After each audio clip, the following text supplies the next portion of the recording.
Le projet s'appelle Au Feu. C'est un parcours déambulatoire dans les villes de Terrebonne avec un projecteur mobile qui se déplace avec un public et on a des comédiens sur place. C'est une famille de théâtre, metteur en scène, scénographe, des comédiens, une famille plus de l'univers cinéma et animation, puis une famille plus du numérique.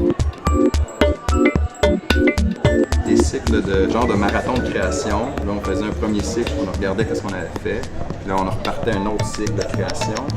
Ça va être une expédition en réalité virtuelle. On va placer l'utilisateur dans la peau d'un aventurier. Il va donc voyager de monde en monde, d'univers en univers.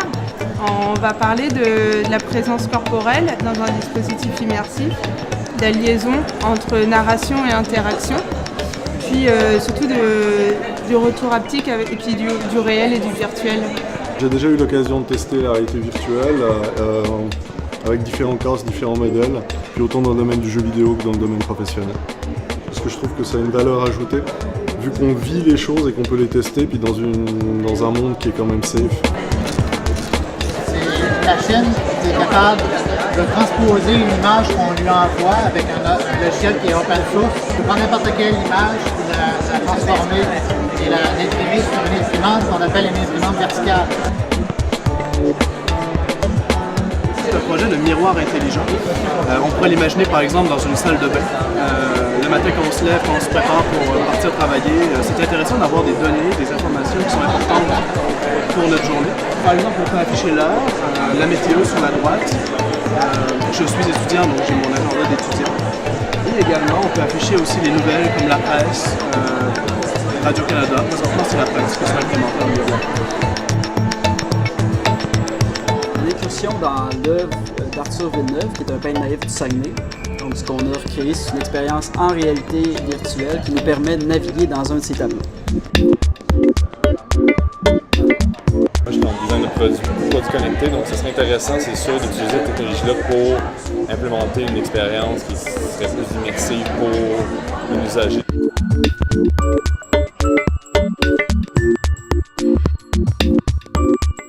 Le GPS Tour Operator est un projet, un prototype qui a été réalisé à l'occasion de voyages dans les paradis fiscaux pour servir d'un peu d'audio-guide pour s'orienter dans ce territoire et faire des recherches liées à l'activité offshore.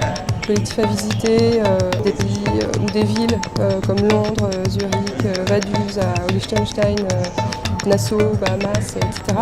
On organise tout par ses propres moyens et la collaboration, s'il y en a une, elle vient du fait de rencontres qui se sont faites sur place, qui ont permis de comprendre un peu par rapport à toute la documentation qui avait été faite en amont des voyages.